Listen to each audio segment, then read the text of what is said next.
जी भाई जी, अब पहली मुरली लेते हैं 20/5/74 की। नम्रता बहन शेयर करेंगे जी। ओम शांति। मुरली है, बाप दादा के दिल रूपी तख्त पर विराजमान बच्चे ही खुश नसीब। इस मुरली में बाबा ने प्राप्तियों पर कि बाप का बन के आपको क्या प्राप्तियां हुई हैं उस पर बताया है। और पूरी मुरली मतलब पढ़ते हुए बहुत अनुभव करने वाली मुरली है। इसमें स्टार्टिंग में बाबा ने बोला भी है कि खुशियों की अनुभूति कराने वाले। तो पूरी मुरली में जो प्राप्तियों के पॉइंट्स हैं वो आपको एक फ्लैशबैक में आपकी जो ये जर्नी हमारी रही है इसमें बाबा के साथ की जर्नी, तो एक फ्लैशबैक में ले जाते हैं। तो कोई भी अगर भाई बहन इस मुरली को दोबारा पढ़ते हैं तो हर उस प्राप्ति पे हम देख सकते हैं वो सीन्स की हमें कहाँ कहाँ पे उस तरह के बाबा से वो प्राप्ति हमें कैसे हुई। तो इसमें 5 मुरली में बाबा ने 5 प्राप्तियों के लिए पूछा है कि जीवन में जो 5 मुख्य बातें हैं वो अपने में देखो। तो 5 वो मुख्य हैं कि एक तो श्रेष्ठ संबंध, मत खुश नसीब की बात हो रही है यहाँ पे। बाबा कहते हैं कि मेरे बच्चे अपने आप को कितना खुश नसीब समझते हैं, उन्हें क्या प्राप्ति हुई है। तो जैसे बच्चे को अपने पक्का कर रहे हैं कि यहाँ पर आप जब बाप के बने हो तो अपने आप को कितना खुश नसीब समझते हो। तो इसमें फिर बाबा ने खुश नसीबी की निशानियां भी बताई हैं। और जो प्राप्तियां 5 मुख्य बातों में इस मुरली में बाबा ने एक्सप्लेन की हैं वो है श्रेष्ठ संबंध, श्रेष्ठ साथी या संपर्क, और श्रेष्ठ सच्चा स्नेह, सर्व प्रकार की संपत्ति और सफलता। तो हम 5 प्राप्तियों में अपने आप को अगर चेक करते हैं कि हमने क्या पाया यहाँ पर, अगर संबंध में देखें तो बाकी अपने सारे एक कंपैरिजन भी चलता आता है कि पहले बाबा के बनने से पहले हमारे संबंध जो थे और जो अब हैं, तो बाबा के साथ जो अपना रिलेशन है, हम जैसे सर्व संबंध की अनुभूति करते हैं।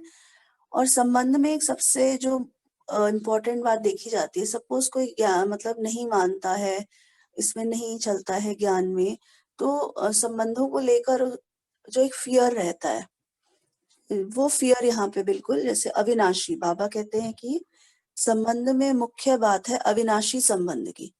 तो अगर पता है ये तो यहाँ पे सबको कि आत्मा अविनाशी है और परमात्मा से जो संबंध है वो भी अविनाशी है, तो एक फियरलेसनेस वाली बात आ जाती है। तो बाबा बताते हैं कि संबंध में मुख्य बात अविनाशी संबंध की ही होती है और अविनाशी बाप के सर्व संबंध ही अविनाशी हैं। तो हम जिस भी संबंध से बाबा को देखते हैं सारे ही संबंध वो हमें जैसे बोलते हैं एक द्वारा सर्व संबंधों की प्राप्ति हो। क्या ऐसा संबंध कभी मिला हुआ देखा है? इस बार भी संडे की जो मुरली में बाबा ने बोला था कि वही आत्मा आपका बच्चा भी बन रही है, वही आत्मा आपका बाप भी बन रही है। तो कोई भी संबंध आप देख, तो ऐसा क्या कभी आपको कोई रिलेशन ऐसा कुछ मिला है कभी जिसमें आपको सारे संबंधों की अनुभूति हो? तो ऑब्वियसली अगर हम सब अपने से पूछते हैं तो ऐसा कोई भी संबंध नहीं होगा किसी के पास भी जिससे सर्व संबंधों की भी प्राप्ति हो और जो अविनाशी भी हो। तो श्रेष्ठ संबंध है परम पिता परमात्मा से संबंध। तो जैसे किसी को एक जादूगर मिल जाए, अगर एक रिलेशन में जादूगर हो, और तो कैसा फील होता है, कैसा अनुभव होता है कि आपने सोचा और मतलब जादूगर ने आपकी वो मदद की। तो अपने अनुभव से हम सब लोग ये सोच सकते हैं, अपने अनुभव में फील कर सकते हैं कि ये संबंध मतलब आप कैसा फील करते हैं, कैसा अनुभव करते हैं। तो आज मॉर्निंग का ही मेरा एक अनुभव रहा, मैं थोड़ा सा शेयर करूंगी। आज मॉर्निंग क्लास में जाना था तो मुझे मतलब कोई कम्युनिकेशन गैप की वजह से मिस हो गया था कि मुझे आज मुरली पढ़नी थी मॉर्निंग में। और यूजुअली मैं सुबह अमृत वेला के बाद भी मतलब ना वाईफाई कनेक्ट करते हैं हम, और उसके बाद भी थोड़ी देर तक मतलब मुरली का सार वगैरह देखने के बाद व्हाट्सएप वगैरह कुछ चेक नहीं करती मैं यूजुअली। और आज पता नहीं बाबा ने मतलब वही अनुभव कराना था, एक अलग से टचिंग दी। सुबह उठते ही मैं वाईफाई कनेक्ट किया और 5 बजे, जबकि हम कभी भी फ़ोन नहीं उठाते हैं, फ़ोन उठाया और यूजुअली व्हाट्सएप का नोटिफ़िकेशन भी मैं बंद रखती हूँ, बट शायद माय एल्डर सन उसने कल ऑन कर दिया था और एग्ज़ैक्ट 5 बजे ही फ़ोन हाथ में उठा लिया और नोटिफ़िकेशन में था कि आज आपको मुरली पढ़नी है।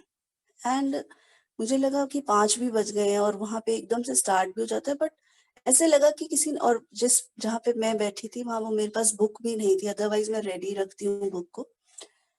तो ऐसे लगा कि हाथ पकड़ा बाबा ने और मतलब बुक ऊपर दूसरी फ्लोर पर थी, वहाँ तक ले गए। बड़े आराम से मैं बुक लेकर आई विदाउट थिंकिंग एनीथिंग। बुक लेकर आई, आराम से बैठी और तो वो सारा दिन एक वो रही अनुभूति कि कैसे हुआ ये सब। क्यों मैंने वाईफाई मॉर्निंग में लगा दिया, या वो जबकि मैं कभी चेक नहीं करती हूँ व्हाट्सएप, वो क्यों मैंने कैसे आ गया। तो ये जितने भी, और ये तो this is just one of the experiences. तो अगर ऐसे अनुभव होते रहते हैं तो वो रिलेशन जो है, जैसे अपने लौकिक में भी अगर किसी से थोड़े से छोटे भी अनुभव होते हैं तो वो relation is gets very stronger day by day. तो यहाँ पर तो it's all together a very different type of experience. फिर दूसरी बात बाबा ने बताया श्रेष्ठ साथी। तो एक साथी में क्या क्वालिटीज ढूंढी जाती हैं, तो यहाँ पे बाबा बताते हैं कि जो आपकी आवश्यकता के समय, मुश्किल के समय सहारा अथवा सहयोग के लिए, उदास स्थिति में मन को खुशी में लाने के लिए, व दुख के समय दुख को बांटने के लिए, इस इन सभी के लिए हमें एक साथी, सच्चा साथी चाहिए होता है। और दूसरा साथी में जो क्वालिटीज बाबा ने बताई वो निष्काम हो, मतलब कुछ रिटर्न में नहीं चाहिए उसको। निष्पक्ष हो। निष्पक्ष वर्ड इतना इतना ज्यादा गहरा है, निष्पक्ष वर्ड। मतलब कोई भी, आई थिंक कोई भी ऐसा साथी नहीं होगा जो निष्पक्ष रहेगा हमेशा आपके लिए, क्योंकि उसकी अपनी लिमिटेशंस भी होंगी। मतलब और दूसरे रिलेशंस को भी उसने हैंडल करते हुए वो कहीं ना कहीं छोटा मोटा भी पक्षपात अगर हो जाता है तो निष्काम भी हो, निष्पक्ष भी हो, समर्थ भी हो, मतलब कुछ भी, मतलब इतना पावरफुल कि एनीथिंग इज पॉसिबल, और अविनाशी। तो ऐसा साथी है जो इन मतलब बाबा इन सभी मतलब सपोर्ट सिस्टम है आपके, total support system for sharing everything, मतलब for asking for any advice, तो और एनी टाइम, सब other very important thing, any time. तो कोई भी देहधारी तो आपके साथ हर टाइम और हर जगह नहीं हो सकता। तो ऐसा साथी, इससे बड़ा मतलब क्या मिलेगा। देन बाबा ने नेक्स्ट बोला है स्नेह, सच्चा स्नेह जो आपको दे। तो स्नेह की अनुभूति के लिए जैसे बाबा इसमें बताते हैं कि सर्व संबंधों, क्या सर्व संबंधों का स्नेह प्राप्त नहीं किया है। इसका भी हम सभी को अनुभव है।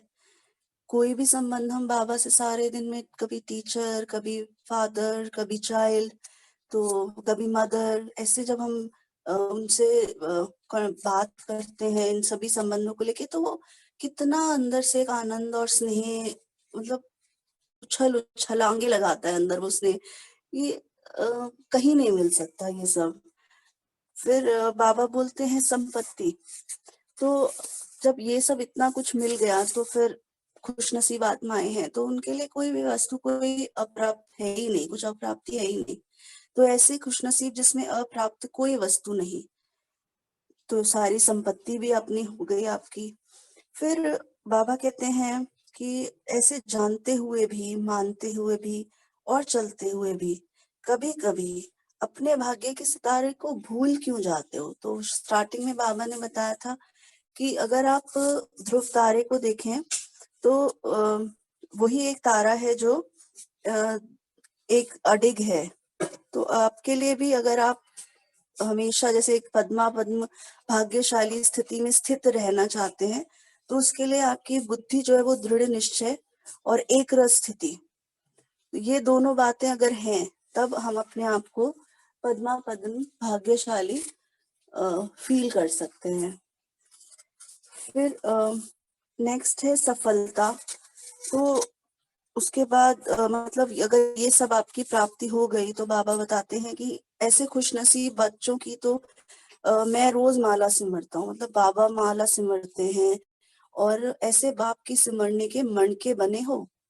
विजय माला के मणके बनना बड़ी बात नहीं है, लेकिन बाप के सिमरने के मणके बनना ये भी बहुत एक छूने वाली बात है, नशे चढ़ाने वाली, कि बाप के सिमरने के मणके बनना ये बहुत बड़ी खुशनसीबी है। तो जब इतना खुशनसीब बाबा ने बनाया, फिर भी भूल कैसे जाते हैं। बाबा ने इसमें बीच में एक बार बताया है कि खेल, रूठने मनाने के खेल क्यों शुरू कर देते हैं। मतलब बीच बीच में अगर कभी दिल शिकस्त हो गए या हलचल में आ गए, तो इसका मतलब बाबा से रूठे हुए हैं। तो रूठने मनाने का खेल बाबा कहते हैं तुम अगर करते हो तो उससे होता क्या है, आपका क्या होता है, समय गवाते हो, अपना समय गवाते हो इस खेल में। और दूसरा, फिर जब तक यह खेल है तो सच्चे साथी का मेल भी नहीं हो सकता। तो बाबा कहते हैं इसमें अब आपकी वानप्रस्थ अवस्था है, और इस प्रकार का खेल अब शोभता नहीं है। और फिर बताते हैं कि जैसे ताज, इन सभी प्राप्तियों का मैंने आप बच्चों को ताज पहना दिया है, तो बार बार उस ताज को उतार कर आप उस टोकरी का बोझा क्यों सिर पर ले लेते हो। मतलब एक पेरेंट को एक तरह का कंसर्न हो रहा है कि बच्चों को इतनी प्राप्ति करा दी, उसके बाद भी बच्चे वो बोझ क्यों ले लेते हैं सिर पे। अब छोटी सी बात का या कोई भी बात आती है तो स्ट्रेस ले लेना, या वो इतने बड़े ताज को उतार कर वो टोकरी का बोझा। तो बाबा कहते हैं एक पिक्चर अपने मतलब देखो आप सामने कि कौन सी पिक्चर में आप अच्छे लगते हो। तो इसमें फिर बेताज क्यों बन जाते हो। तो ये सब बातें बाबा बताकर बच्चों को मतलब अपना लाडला और सिकीलता बच्चा मतलब बताते हैं। और फिर लास्ट में बाबा कहते हैं कि ऐसे सदा एक के साथ संबंध, संपर्क और स्नेह में रहने वाले, और सदा अविनाशी संपत्ति से संपन्न रहने वाले, सच्चा साथ निभाने वाले, और एक लाइन जो हमने मिस कर दी थी कि एक बाप दूसरा न कोई। तो ऐसी स्मृति में रहने वाले बच्चों को बाप दादा का याद, प्यार और नमस्ते। ओम शांति। थैंक यू नम्रता बहन। ओके, रकी बहन सेकंड मोड ले लें। जी भाई जी, सेकंड मुरली 23/5/74 की सुजाता बहन शेयर करेंगी। ओम शांति। सुजाता बहन शॉर्ट में ही कीजिएगा, टाइम थोड़ा कम है आज। अच्छा जी, ठीक है भाई जी। Thank you. मुरली का शीर्षक है हद के आकर्षणों विभूतियों से परे रहने वाला ही सच्चा वैष्णव। बाबा हर कई मुरलियां इसी प्रश्न से शुरू करते हैं कि क्या अपने को एक सेकंड में वाणी से परे वानप्रस्थ अवस्था में स्थित रख सकते हो। वाणी में आना सहज लगता है, तो ऐसे ही वाणी से परे जाना भी सहज है क्या। तो बाबा कहते हैं जैसे वाणी में सुनने की तड़प रहती है, वाणी सुनने सुनाने की तड़प रहती है, चांस लेते हो, ऐसे वाणी से परे जाने की जिज्ञासा, वो खींच होती है, या समस्या प्रमाण प्रोग्राम प्रमाण वो वानप्रस्थी बनते हो। तो बाबा बेसिकली इन प्रश्नों से हमें हमारे मूल स्वरूप पर टिका देते हैं। फिर बाबा शुरू करते हैं कि शांत वातावरण में शांत रहना, बाबा ने कहा कोई बड़ी बात नहीं है, लेकिन हलचल वाली परिस्थिति में जो अब हलचल वाली स्थिति हो, वातावरण हो, अशांत वायुमंडल हो, इन सब के बीच में अगर स्वयं को अचल अटल शांत स्थिति में रखते हो, तो फिर बाबा कहते हैं इसको कहा जाएगा ज्ञान स्वरूप, याद स्वरूप, शक्ति स्वरूप और सर्वगुण संपन्न स्वरूप।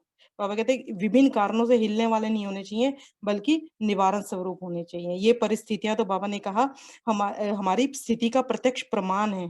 और फिर बाबा ने क्वेश्चन पूछा, फिर क्या ऐसे महावीर बने हो अचल अडोल। फिर बाबा ने कहा ऐसे महावीर की स्टेज कहाँ तक दिखाई देती है, कि सामने है, समीप है या समान है। बाबा ने तीनों स्टेजों को नंबरवार बताया, एक समान, एक समीप, एक सामने। फिर बाबा ने कहा बाबा ने पूरा आगे थोड़ा एक्सप्लेन किया।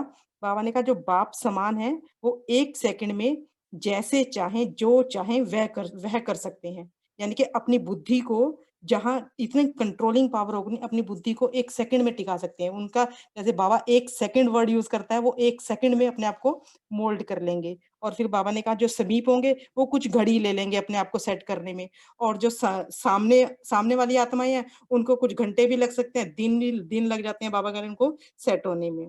फिर बाबा ने कहा इस तरीके से ये नंबरवार आत्माएँ हैं। फिर बाबा ने फर्स्ट स्टेज वाली आत्माओं की निशानी बताई। जो फर्स्ट स्टेज वाली आत्माएँ होंगी, वो स्वयं के महत्व को भी जानेंगी, शक्तियों के महत्व को भी जानेंगी, और जो अपने खजाने हैं गुण ज्ञान के, उनके दान के महत्व को भी जानेंगी, और हर पुरुषार्थी की स्टेज को भी जानकर परख कर फिर चलेंगी। फिर बाबा ने कहा फिर पूछा बाबा ने कहा, "क्या ऐसे ज्ञान स्वरूप बने हो?" फिर बाबा ने कहा कि ऐसी महावीर आत्माएँ जो होती हैं, वो जो हति हद के आकर्षणों से और 5 विकारों के आकर्षणों से दूर रहती हैं, संकल्प में भी उनको वो छूते नहीं हैं। तो बाबा ने कहा ऐसे ही महावीर जो होते हैं, वो सच्चे वैष्णव होते हैं, क्योंकि वो अपनी अनुभूति के मगन में रहते हैं, तो उनको ये नीचे वाला आकर्षण जो उनको आकर्षित नहीं करता, इस पृथ्वी का। क्योंकि जैसा नाम वैसा काम, जैसा संकल्प वैसा स्वरूप, अंदर बाहर एक, सच्चाई, सफाई। बाबा कहते हैं ये महावीर ही सच्चे वैष्णव होते हैं। पर बाबा ने फिर कहा लेकिन कोई आकर्षण अगर कारणे अकारणे छू जाता है, तो बाबा कहते हैं फिर ये सूक्ष्म पाप बन जाता है, जो आत्मा को फिर ऊँची स्टेज पर जाने नहीं देता, और यही सूक्ष्म पाप का बोझ फरिश्ता बनने नहीं देता। बाबा ने कहा बीज रूप स्थिति, वानप्रस्थ स्थिति का अनुभव होने नहीं देता। फिर बाबा कहते हैं जो स्टेजेस बताई समीप, सामने और समान की, बाबा कहते हैं यही सूक्ष्म पाप उसका रीज़न बनता है, जिससे स्टेज में फ़र्क आ जाता है और जो वो बाप समान बनने नहीं देता। फिर बाबा ने कहा महारथी हैं, तो उनका पुरुषार्थ भी महीन होना चाहिए, श्रेष्ठ होना चाहिए। वो ही महारथी जो है पाँचों विकारों को वश कर सकते हैं और पाँचों तत्वों के आकर्षण से परे रह सकते हैं। फिर ही बाबा कहते हैं अगर इन्हीं 10 को जानकर विजय प्राप्त कर ली, तभी सच्चा दशहरा मना सकेंगे। बाबा कहते हैं और ऐसे अष्टरत्न ही विजयी होते हैं। फिर बाबा ने कहा उन दुश्मनों के बारे में तो जान लिया, जो 10 दुश्मन जो दिखाई दे रहे हैं और जो सामने खड़े हैं जिनको जीतना है। बाबा कहते हैं उन उन दुश्मनों का क्या, जो मित्र बनकर, साथी बनकर हमारे साथ ही हैं, मायावी रूप में बैठे हैं। बाबा ने फिर कहा ऐसे रॉयल पुरुषार्थी भी हैं, जो फिर बाबा ने जैसे महावीर बच्चों की निशानियाँ बताई, ऐसे रॉयल पुरुषार्थी की भी निशानी बताई।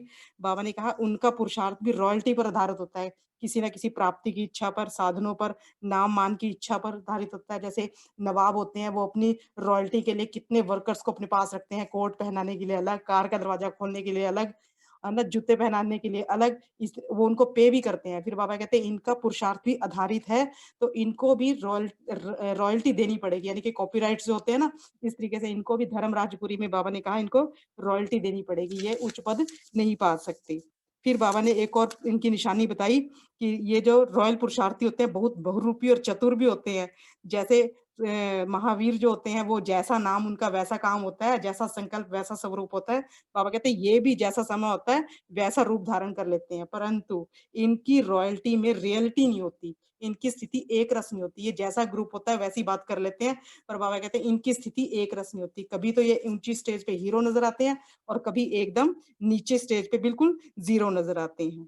बाबा ने फिर इनकी एक और कर्तव्य बताया कि जो ये पुरुषार्थी होते हैं, ये स्वयं विकारों के वश भी होते हैं, प्रकृति के वश भी होते हैं, पर फिर भी अपना मायावी ऐसा निर्भय रूप धारण कर लेते हैं और दूसरों को भयभीत कर देते हैं कि नहीं ये तो बहुत ऊँची मंजिल है, और इनके जो शब्द होते हैं वो भी बड़े रॉयल होते हैं, तुम डरो नहीं ये तो मैं कर लूँगा, ये इस तरीके के वो स्लोगन यूज़ करते हैं। फिर बाबा ने सावधान किया, होशियार किया, भी ऐसे रॉयल पुरुषार्थी के संग में कभी नहीं आना, उनका संग ये दलदल के समान है।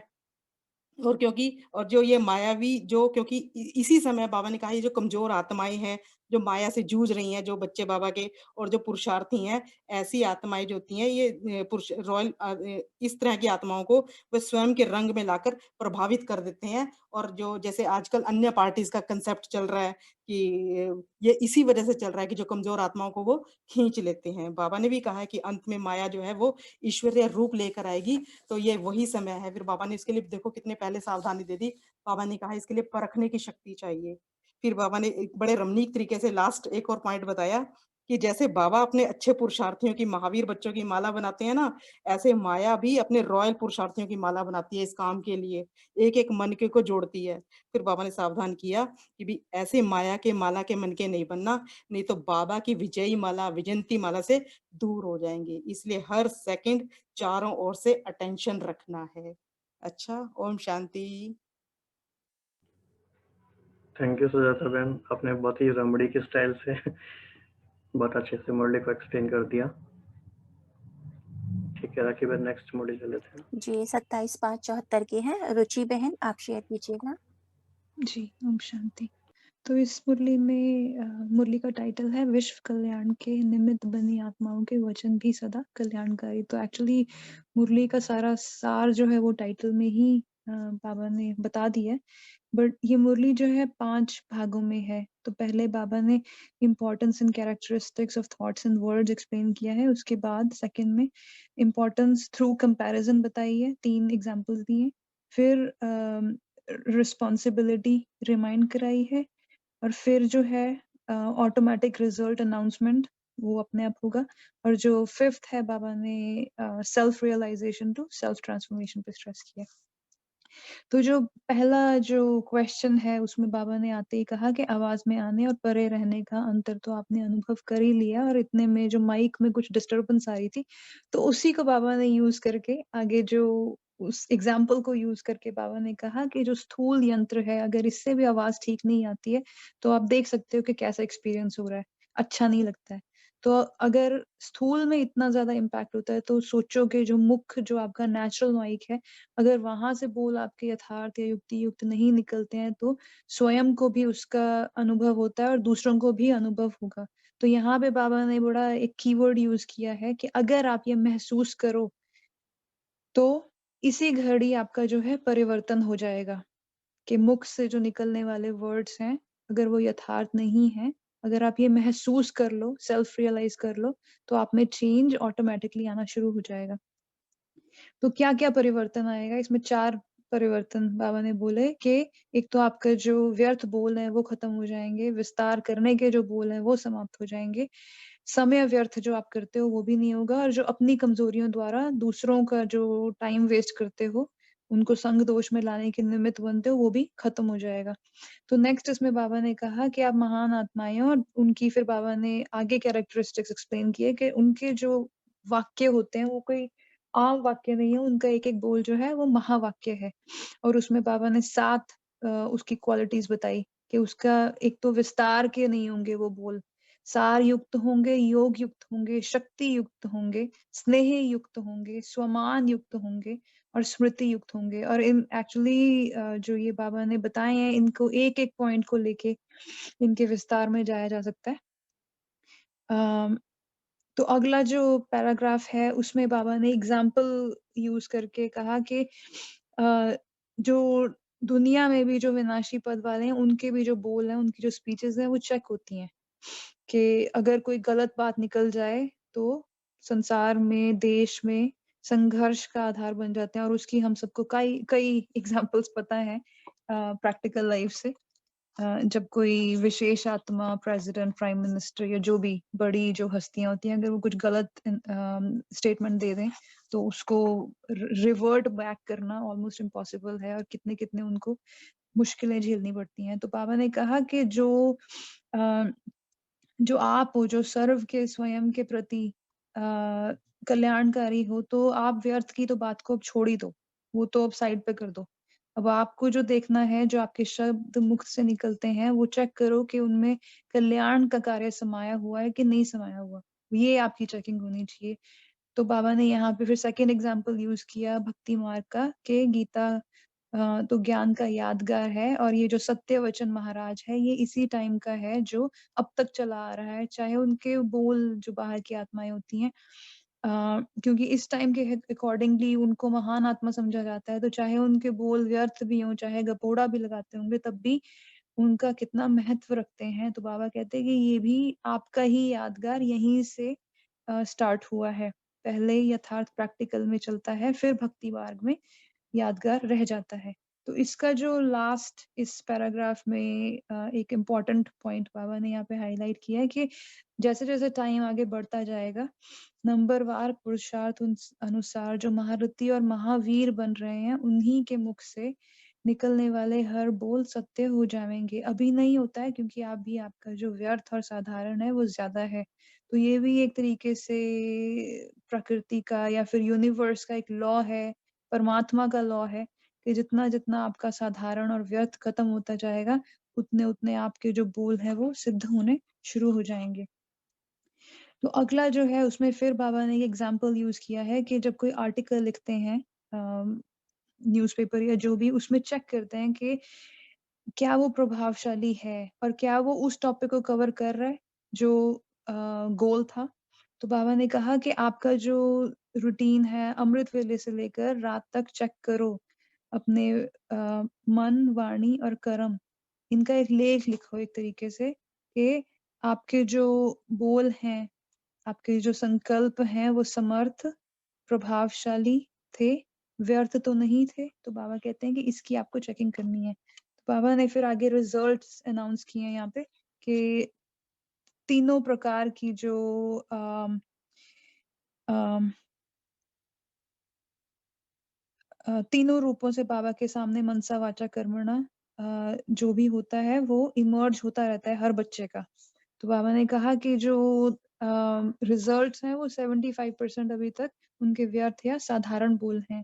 तो बाबा ने कहा कि अगर इस हिसाब से रहा तो अभी के जो आपके सत्य वचन हो जावे, सोचो अगर ये आपका रूप है 75% वेस्टेज वाला और आपके सत्य जो जो वचन है सपोज करो सच होने शुरू हो जाए तो कितना उसका डैमेजिंग इफेक्ट होगा। पहला जो कई आत्माएं हैं जो उनका जो पुरुषार्थ हल्का करने के, साधारण करने के आप निमित्त बन जाओगे अगर आपके बोल सत्य शुरू होने हो जाएँ जो व्यर्थ और साधारण चलते हैं। फिर बाबा ने आगे दूसरे पॉइंट में इसका और कहा कि अगर आपके बोल इसी साधारण रीति चलते रहेंगे तो कई आत्माओं का अकल्याण करने के निमित्त बनोगे। फिर आगे जो इसमें इसी पैराग्राफ में लास्ट है कि अम आपके अगर बोल ऐसे साधारण रहेंगे, जो सुनने वाली और देखने वाली आत्माएँ हैं, उनका जो बोल और कर्म है वो गिरती कला में अर्थात पुरुषार्थहीन स्थिति में चली जाती है। तो आप उनको एक तरीके से श्रापित कर देते हो। तो इसमें हम छोटा-सा एक एग्ज़ाम्पल ये ले सकते हैं कि सपोज़ करो हमारे दिमाग में तो बच्चों का एग्ज़ाम्पल आता है कि अगर कोई बच्चा कहना नहीं मान रहा है सपोज़ करो और हम बस यही बोलते रहें कि हाँ, ये तो खाना ही नहीं खाता, ये तो कहना ही नहीं मानता।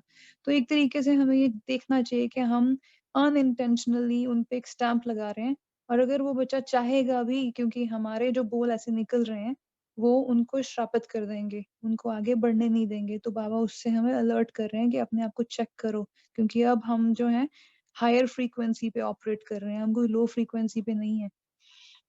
फिर इसमें बाबा ने इसी पैराग्राफ में दूसरा रिजल्ट ये बताया था कि जो जो आत्माएँ यथार्थ थोड़ा बहुत चल रही हैं, वो सिर्फ 25% हैं। ऐसा श्रेष्ठ वरदान प्राप्त होना अभी प्रारंभ हुआ है। तो बाबा ने फिर यहाँ पे एक तरीके से हमें नेक्स्ट पैराग्राफ में ज़िम्मेवारी और महत्व जो हमारे बोल का है, उसको फिर से रिमाइंड कराया है कि उस हिसाब से अपनी अटेंशन रखो। तो इस पैराग्राफ में जो मेन पॉइंट है कि बाबा ने जो हाइलाइट किया है कि अब आपका जो लाइफ है, आपका जो जीवन है वो स्वयं के प्रति नहीं है, स्वयं की सेवा, स्वयं के परिवर्तन, संस्कार, वश, अपने आप को ही बनाने बिगाड़ने के प्रति नहीं है। वो टाइम बाबा कहते हैं निकल चुका है। अब आपका जो हर श्वास, संकल्प, सेकंड, कर्म, सर्व शक्तियाँ, आपके सर्व ईश्वरीय संस्कार, श्रेष्ठ स्वभाव और जो प्राप्त हुए खजाने हैं वो विश्व की सेवा के प्रति हैं। तो इसमें एक हमें थोड़ा-सा ना एक झाटकू टाइप सा संकल्प क्रिएट करना चाहिए कि हमारे अपने कोई कर्म बंधन रह नहीं गए हैं।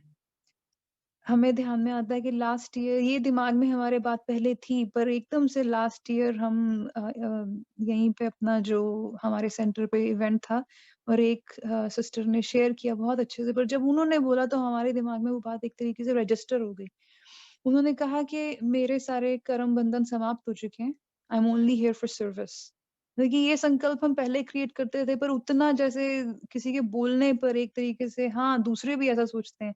तो यहाँ पे हमें इस तरीके का संकल्प अपने लिए क्रिएट करना चाहिए और कभी भी मुख से ये नहीं निकालना चाहिए कि अरे अभी तो हमारे अपने कर्म बंधन चल रहे हैं। That should be done now. हाँ, कुछ अगर आता है तो उसको ऐसे समझो कि हम यहाँ पे सर्विस करने के निमित्त हैं। तो जो भी हो रहा है बस हमें तो सर्विस करनी है। तो यहाँ पे बाबा ने एक लॉ भी समझाया है कि अगर आप मास्टर रचयिता नहीं बनोगे, तो आपको भविष्य के मालिक भी नहीं बन सकते हो। तो बाबा ने कहा जो आपके हर संकल्प है, आपका सब कुछ जो है वो रचना के प्रति होना चाहिए। रचना जो है वो स्वयं के प्रति होती है, वो रचता जो होता है वो रचना के प्रति होता है। तो आपकी जो स्टेज है आप मास्टर रचयिता की है। तो इससे जो नेक्स्ट पैराग्राफ है इसमें ऑटोमेटिक रिजल्ट अनाउंसमेंट का बाबा ने एक्सप्लेन किया है कि जैसे-जैसे टाइम आता जाएगा, तब आप स्वयं ही स्वयं को अपनी योग्यताओं के प्रमाण अपने-अपने निश्चित नंबर के योग्य समझेंगे और सिद्ध करेंगे। इसमें बाबा कोई रिजल्ट्स नहीं अनाउंस करेंगे, पर जो आपको खुद आपका जो रियलाइज़ेशन है एक तरीके से, उनके मुख से स्वतः ही आपको सुनाई देंगी, चलन से दिखाई देंगी। तो इसमें जो नेक्स्ट पैराग्राफ है वो है सेल्फ रियलाइजेशन पे। तो बाबा ने कहा कि अभी तो बड़े-बड़े जो दाग हैं, वो छुपाने से छुप जाते हैं क्योंकि अभी शीश महल नहीं बना है। क्योंकि किनारा करने का एक ऑप्शन है सबके पास कि किनारा कर लेते हैं। तो उससे दाग छिप जाते हैं, पाप दर्पण के आगे स्वयं को लाने से किनारा करके छिप जाते हैं। छिपता नहीं है, पर बाबा कहते हैं किनारा कर कर छिपा हुआ समझ स्वयं को खुश कर लेते हैं। और बाबा कहते हैं कि मैं भी इसी कारण अनजान बन जाता हूँ, पता मुझे सब कुछ है। बट फिर बाबा ने यहाँ पे बहुत अच्छा एक पॉइंट शेयर किया कि क्यों नहीं बाबा सुनाते? क्योंकि जब तक किसी को आप 1000 बार एक बात सुना दो, जब तक उनको सेल्फ रियलाइज़ेशन नहीं होगी और हम सबका ये बहुत अच्छे से एक्सपीरियंस है कि जब तक और इसी कारण से हम धरती पर हैं, अगर किसी और के कहने से हमें समझ आ जाती, तो हमें यहाँ आने की ज़रूरत ही नहीं थी। कोई 1-2 आत्माएँ आ जाती एक्सपीरियंस करने और हमें आके बता देते, हम भी सुधर जाते वहीं परम धाम में बैठे-बैठे या जहाँ भी सूक्ष्म वतन में। क्योंकि हम सबकी अपनी-अपनी जर्नी है, इस करके self realisation is very, very critical for self transformation. जब तक सेल्फ रियलाइज़ेशन नहीं है, महसूसता नहीं है, तब तक चेंज हो ही नहीं सकता है। और जो भाई जी पहले जो आप हम कर रहे थे बातचीत कि आत्माएँ छोड़कर क्यों चली जाती हैं, जैसे आपने कहा भी था कि उनको चेंज करना मुश्किल लगता है।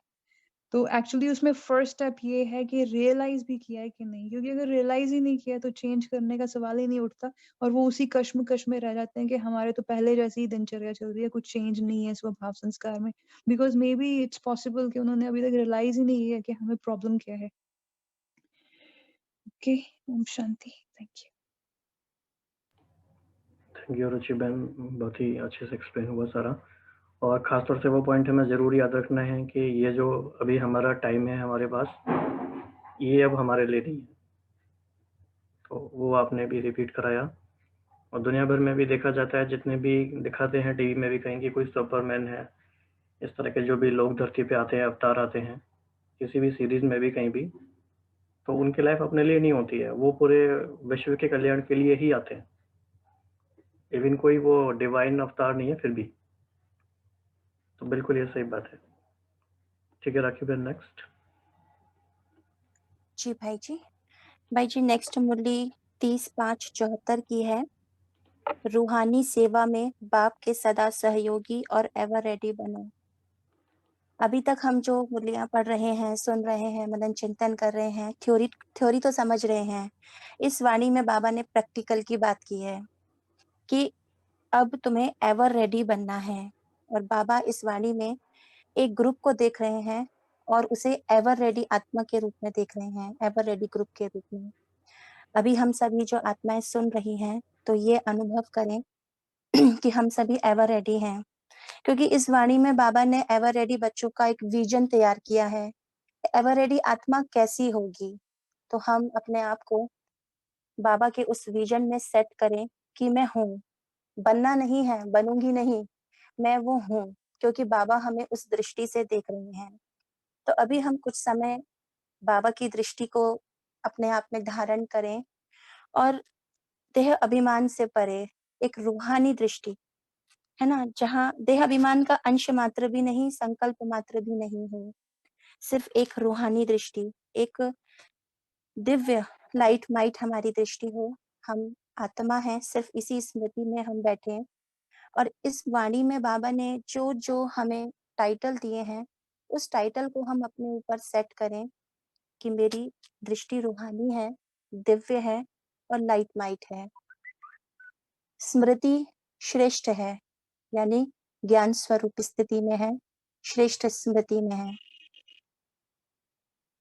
वृत्ति ईश्वरीय है, ईश्वरीय वृत्ति में स्वयं को सेट कर लें। स्थिति सर्वशक्तिमान की है, तो स्वयं को हम सर्वशक्तिमान स्थिति में ही देखें। मास्टर रचयिता हैं, हमारे हस्त जो हैं वो महादानी वरदानी स्थिति में हैं, सर्व शक्तियों के भंडार से भरे हुए हैं। यहाँ बाबा ने सर्व शस्त्रों से श्रृंगारित हमें किया है, यानी कि सर्व शक्तियों से हम संपन्न हैं। गले में हमारे विजय की माला है और उस निश्चय और नशे में हम हैं। सदा साक्षी और सदा साथीपन का हमने कवच धारण किया हुआ है। तो सभी अनुभव करें कि हम साक्षीपन की अवस्था में हैं और एक साथी बाबा के साथ का हम अनुभव कर रहे हैं। वो कवच हमने धारण किया है। मस्तक पर मस्तक मणि चमक रही है, चेहरा हर्षित मुख है। उस संपूर्ण अवस्था को, इस विजन को हम अपने आप में सेट कर लें, स्थित कर लें कि हम हैं। अब बाबा कहते हैं, अब प्रैक्टिकल हम बात करें कि बाबा कहते हैं कि मैंने ऑर्डर किया कि तुम मेरे रूहानी योद्धे हो, युद्ध स्थल पर उपस्थित हो और सर्व शस्त्रों से श्रृंगारित हो, एवर रेडी स्थिति में हो। और मैंने ऑर्डर किया कि दृष्टि को 1 सेकंड में रूहानी और दिव्य बनाओ। तो क्या हम बना सके? अभी बाबा ने हमें कहा कि दृष्टि रूहानी और दिव्य है, तो क्या हम उस रूहानी और दिव्य दृष्टि को अनुभव कर पाए कि समय लगा?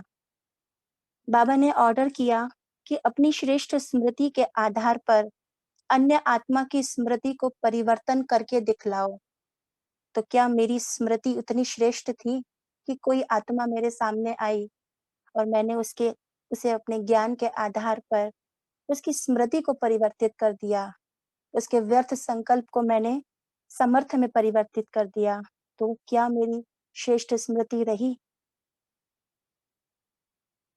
क्या ईश्वरीय वृत्ति मेरी बनी रही कि जिससे मैं वर्तमान वायुमंडल को परिवर्तन कर सकूं?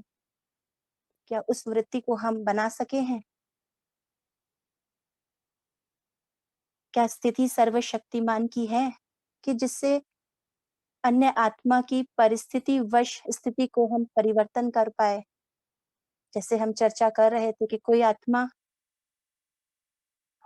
बाबा के ज्ञान को नहीं समझ रही है, तो क्या हमारी वो श्रेष्ठ स्थिति है, वो वर्तमान स्थिति है कि हम उस आत्मा की स्थिति को परिवर्तित कर पाए? बाबा कहते हैं, मास्टर रचयिता बन, अपनी रचना को शुभ भावना से शुभ चिंतक बन संतुष्ट करो। तो कोई भी आत्मा यदि असंतुष्ट है, तो क्या मैं महादानी वरदानी अवस्था में स्थित होकर के उसे संतुष्ट कर पाई, या उसके अवगुण को ही देखा, या उसकी अवस्था में मैं प्रभावित हो गई? नहीं, मेरी अवस्था महादानी वरदानी हो। तो बाबा कहते हैं कि सर्व शक्तियों के भंडारे से स्वयं को अनुभव करो। तो उस विजन को हम अपने साथ रखें कि बाबा मुझे कैसे दिख रहे हैं।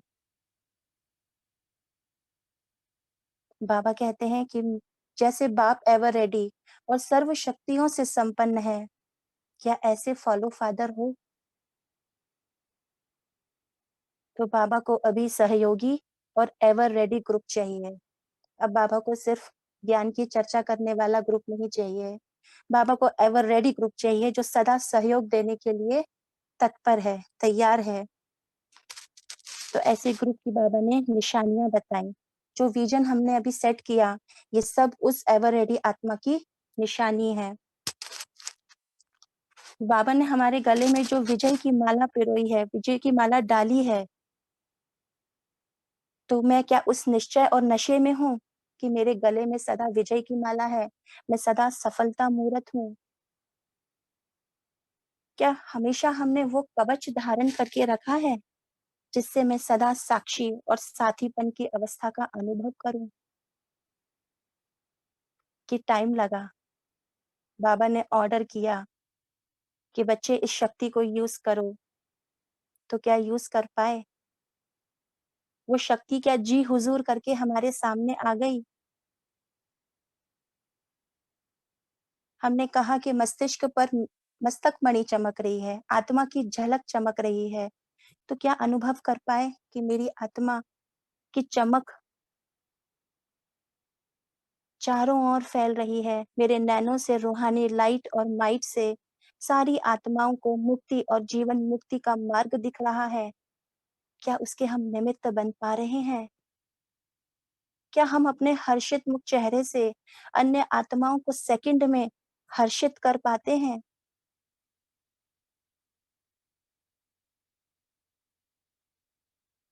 तो बाबा ने हमें आगे कहा कि बच्चे वो युक्तियां निकालो कि जिससे अब तुम्हें भीख नहीं मांगनी, अब तुम्हारे संकल्प ऐसे नहीं होने चाहिए कि अभी बनना है, अभी हम योग्य नहीं हैं।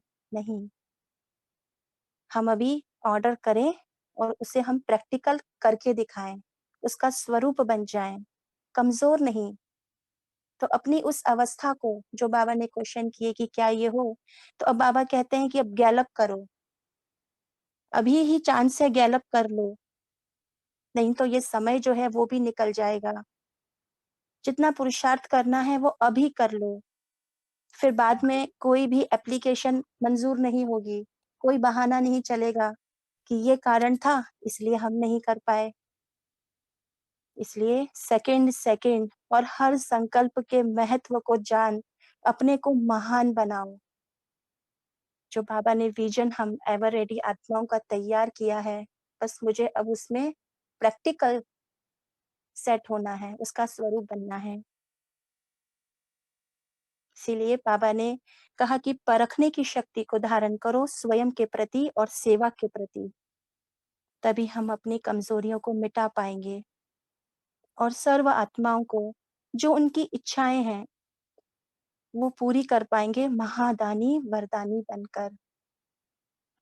तो महादानी वरदानी आत्मा वो होगी जो सदा सर्व शस्त्रों से श्रृंगारित होगी, सर्व शक्तियों से संपन्न होगी, सदा भरपूर होगी, सदा एक परमात्मा के साथ का अनुभव करेगी, साक्षीपन की अवस्था में होगी, जिसके गले में विजय की माला होगी, जो सदा एवर रेडी होगी और बाप के कार्य में सदा सहयोगी होगी।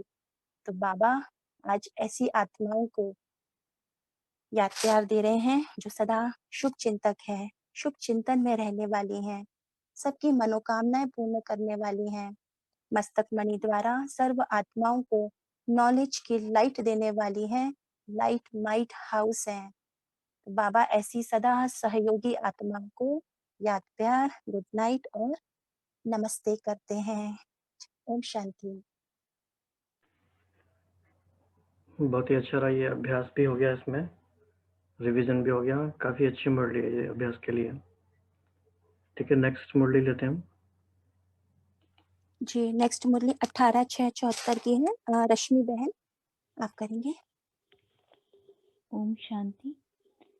इसमें बाबा ने इस मुरली में लाइट हाउस और माइट हाउस बन नई दुनिया के मेकर बनो, ये शीर्षक है इस मुरली का। तो जो इसमें बाबा ने मेन हमको चेकिंग पर अटेंशन दिलवाया है कि हमको सूक्ष्म चेकिंग करनी है हमारी। वैसे तो आज जितनी भी मुरलीज हमने कवर की हैं उन सब में बाबा ने चेकिंग की बहुत सूक्ष्म पॉइंट्स बताई हैं, लेकिन इस मुरली में बाबा ने हम लोगों को सबसे पहले तो लाइट और माइट हाउस हम कितने बने हैं, सबसे पहली चेकिंग उस पर लेकर गए हैं बाबा। कि जब हम पुरुषार्थ शुरू करते हैं, जब हम इस ज्ञान मार्ग में अपनी जर्नी स्टार्ट करते हैं, तब तो हमको ये सिखाया जाता है कि मैं लाइट हूँ और माइट हूँ, मैं आत्मा लाइट हूँ, माइट हूँ। लेकिन इस स्वरूप में निरंतर स्थित रहने से मतलब लाइट स्वरूप में सदा स्थित रहने से और माइट स्वरूप अर्थात सर्व शक्तियों को सदा उनको यूज करके और अपनी अवस्था अपनी स्वस्थिति को निरंतर एकरस बनाए रखने से हमारे अंदर उनका स्टॉक जमा हो जाता है लाइट और माइट का, और जिनको हम फिर सर्व आत्माओं प्रति यूज कर सकते हैं। तो ऐसी आत्माएं जिनके पास ये स्टॉक जमा हो जाता है वो आत्माएं लाइट हाउस और माइट हाउस की स्थिति का अनुभव स्वयं भी करते हैं और दूसरों को भी करा सकते हैं।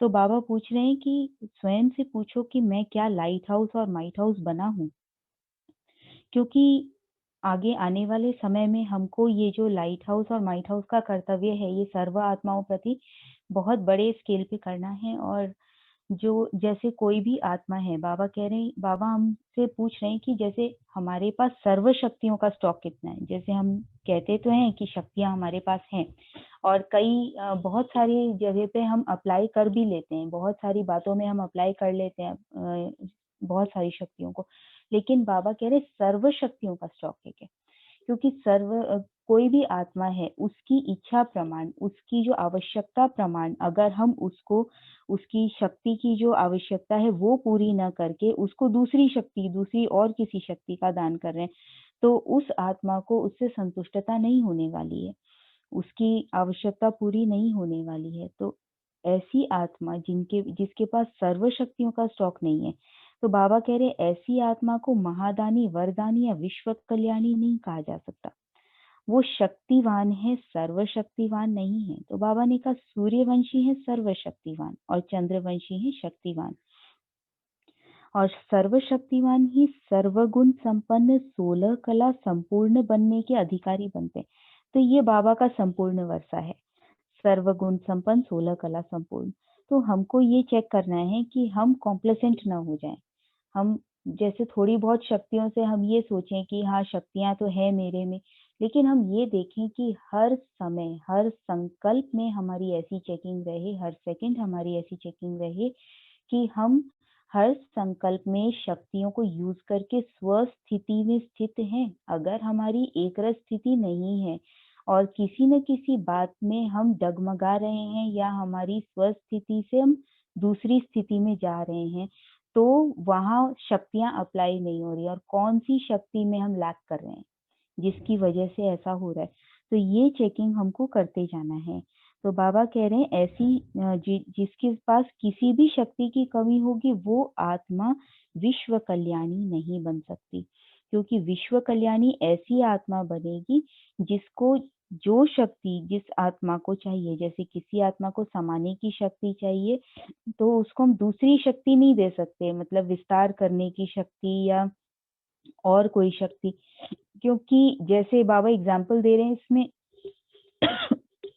जैसे कि किसी को पानी की प्यास हो और उसको हम भोजन दे रहे हैं तो वो कैसे सेटिस्फाइड होगा, क्योंकि उस समय तो उसको पानी ही चाहिए, भले आप उसको हीरे भी दे दो तो भी वो सेटिस्फाइड नहीं होने वाला है। तो ऐसी आत्माएं जो अपने पास सर्व शक्तियों का स्टॉक जमा नहीं है जिनके पास, तो वो सर्व आत्माओं को संतुष्ट कर संतुष्ट मणि नहीं बन सकेंगे, और जो संतुष्ट मणि नहीं बन सकेंगे अर्थात सर्व आत्माओं को सेटिस्फाई नहीं कर सकेंगे, तो वो उनको जी दाता या सर्व शक्ति दाता नहीं मानेंगी। तो ऐसी आत्माएं माननीय नहीं बनेंगी, विश्व कल्याणी माननीय नहीं बनेंगे और माननीय के बिना पूजनीय भी नहीं बनेंगे। तो यहाँ बाबा हमको ये बता रहे हैं कि सारा आधार जो है वो सर्व शक्तियों का, सब शक्तियों का हमको ऐसा अनुभव होना चाहिए, इतना हमको हर शक्ति को यूज करना है। हम ये ना सोचें कि हमारे पास इस शक्ति की कमी है, चलो ये पूरी हो जाएगी, नहीं, हमको उसको आज ही पूरा करना है, क्योंकि जितना हम उनको शक्तियों को यूज करते जाएंगे तो वो स्टॉक हमारा भरपूर होते होते और हम सर्व आत्माओं के माननीय बन सकेंगे, तब पूजनीय बन सकेंगे। तो आगे बाबा कह रहे हैं कि अगर चेकिंग करना नहीं आता, मतलब हम सभी आत्माएं अपनी चेकिंग तो करते हैं लेकिन चेकिंग सूक्ष्म होनी चाहिए, बाबा इस बात पर भी ध्यान खिंचवा रहे, महीनता की चेकिंग।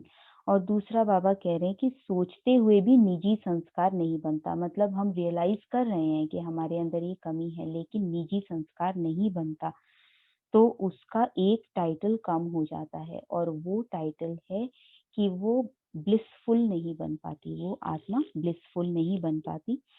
तो बाबा अभी और दूसरी टाइटल्स की भी बात कर रहे हैं, जैसे जो 4 सब्जेक्ट्स हैं हमारे, उसके अनुसार हमारे अलग-अलग टाइटल्स हैं। जैसे ज्ञान में प्रवीण आत्मा का नॉलेजफुल, योग में प्रवीण आत्मा का पावरफुल, क्योंकि योग से सर्व शक्तियां प्राप्त होती हैं। दिव्य गुणों की खुशबुएं फैलाने वाला हो गया एसेंसफुल, क्योंकि उनसे सर्व आत्माओं को सुख फील होगा, वो अपना पॉजिटिव प्रभाव फैलाएगा या पॉजिटिव वाइब्रेशंस उनकी सबको फील होंगी।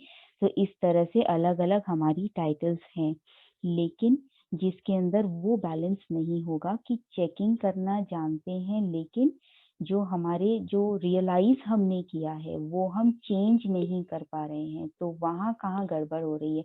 तो बाबा ने कहा नॉलेजफुल हैं लेकिन पावरफुल नहीं है। तो नॉलेजफुल और पावरफुल हमें दोनों बनना है, तभी हम ये जो बैलेंस है ये इसमें रहकर और ब्लिसफुल का अनुभव कर सकेंगे, नहीं तो ब्लिसफुल का टाइटल नहीं मिलेगा। ब्लिसफुल का टाइटल अर्थात स्वयं भी ब्लिसफुल, मतलब स्वयं भी वैसी स्थिति अनुभव कर रहे हैं, उत्तम स्थिति, और दूसरों को भी उस स्थिति का अनुभव करा रहे हैं, और बाबा से भी ब्लेसिंग्स ले रहे हैं, बाबा की दुआओं के भी पात्र बन रहे हैं। तो इस तरह से ऐसी आत्मा जो होगी वो, क्योंकि वो चेक करके चेंज कर पा रही है, इसलिए वो ब्लिसफुल स्थिति का अनुभव कर रही है। तो बाबा ने कहा कि जो चेकर नहीं बन सकते वह मेकर भी नहीं बन सकते, न स्वयं के, न अन्य आत्माओं के, और न विश्व के ही। तो ये बहुत बड़ी बात है कि हम अगर अपने अंदर चेंज नहीं ला सकते चेकिंग करके, तो हम किसी भी अन्य आत्मा को परिवर्तन नहीं कर सकते।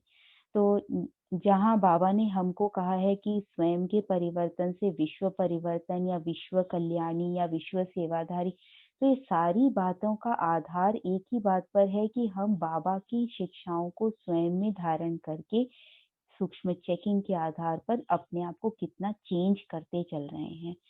तो उसी के आधार पर हम अन्य आत्माओं के और विश्व की सेवा कर पाएंगे।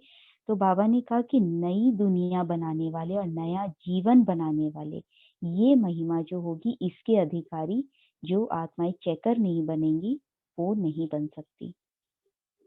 फिर आगे बाबा ने कहा कि ये जो चेकिंग का जो संस्कार है, ये चेकिंग की जो आदत है, इसको हमको एक दो के सहयोगी बनकर दृढ़ संकल्प के आधार पर इसको एक, जैसे अमृत वेला को हम लोग कितना महत्व देते हैं, उसी तरह से इस चेकिंग को भी बाबा ने कहा वैसा ही महत्व देना है। फिर आगे बाबा ने हमारे अंदर विशेष 2 कमजोरियां, जो पुरुषार्थियों में विशेष 2 कमजोरियां बाबा को दिखाई दे रही हैं, उन पर ध्यान खिंचवाया है। वो है आलस्य और अलबेलापन। तो ये जो 2 कमजोरियां हैं, इनसे भी हम चेकिंग के आधार पर ही छुटकारा पा सकते हैं। तो उसमें बाबा ने कहा कि 99% पुरुषार्थियों में बाबा ने इतनी बड़ी परसेंटेज बताई कि किसी न किसी रूप में आलस्य या अलबेलापन या तो अंश के रूप में है या वंश के रूप में है। तो अंश के रूप में बाबा ने कहा महारथियों के अंदर अंश के रूप में है और घोड़े सवारों के अंदर वंश के रूप में है। तो अंश के रूप में बाबा ने इसको इलैबोरेट किया कि अंश के रूप में कहेंगे मेरी नेचर व मेरे संस्कार, मतलब मेरी भावना नहीं है लेकिन मेरे बोल व नैन चैन रेखाएं हैं लेकिन रूप बने, मतलब वो ये कह रहे हैं कि मेरा ये सेंस नहीं है, मेरा ऐसा दिस इज नॉट, ये ऐसी मेरी भावना नहीं है, लेकिन मैं आपको मतलब ये ऊपर से ऐसा दिखाई दे रहा है। तो वो डिनायल मोड में होंगे कि मेरी गलती नहीं है, मतलब उस चीज को जैसे एक रियलाइजेशन की कमी। तो उस पर बाबा ध्यान खिंचवा रहे कि ये भी आलस्य और अलबेलापन का अंश है। तो आगे बाबा ने कहा कि संपूर्ण विजयी बनने में ये आलस्य जो है, ये रॉयल रूप का आलस्य और अलबेलापन, ये बाधक हो जाएगा। तो संपूर्ण विजयी का अनुभव करने के लिए हमको मेरी नेचर व मेरे संस्कार, इसका जो एक्सक्यूज है उससे हमको छूटना है।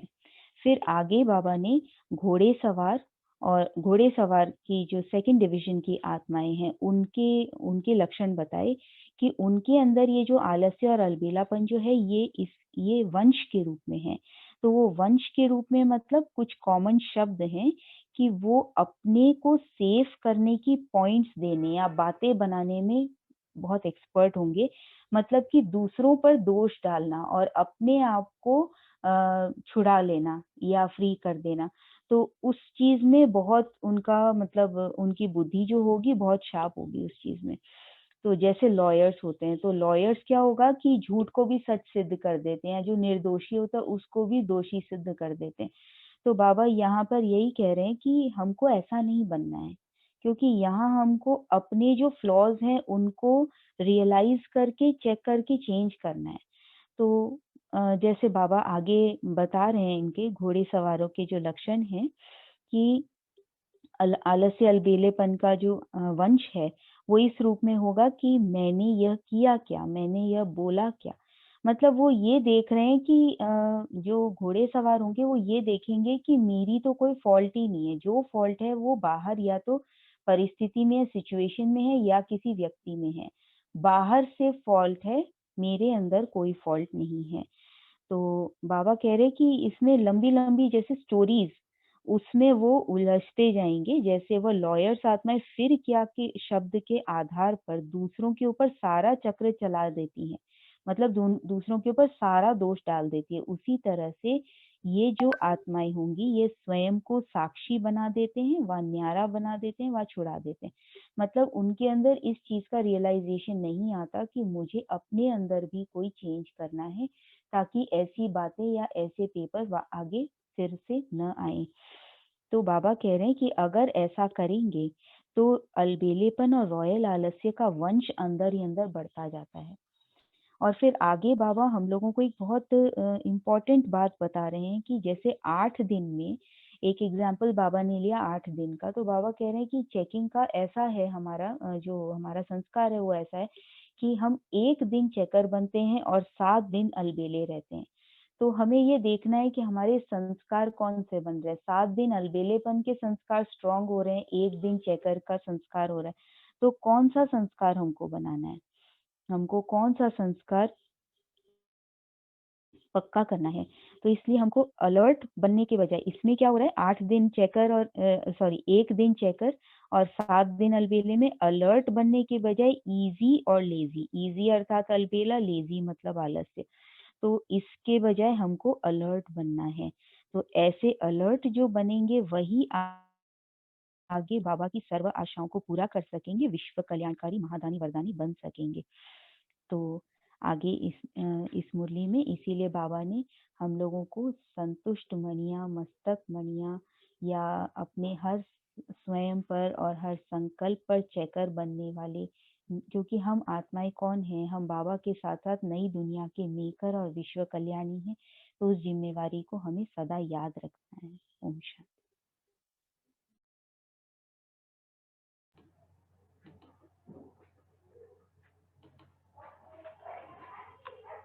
Thank you.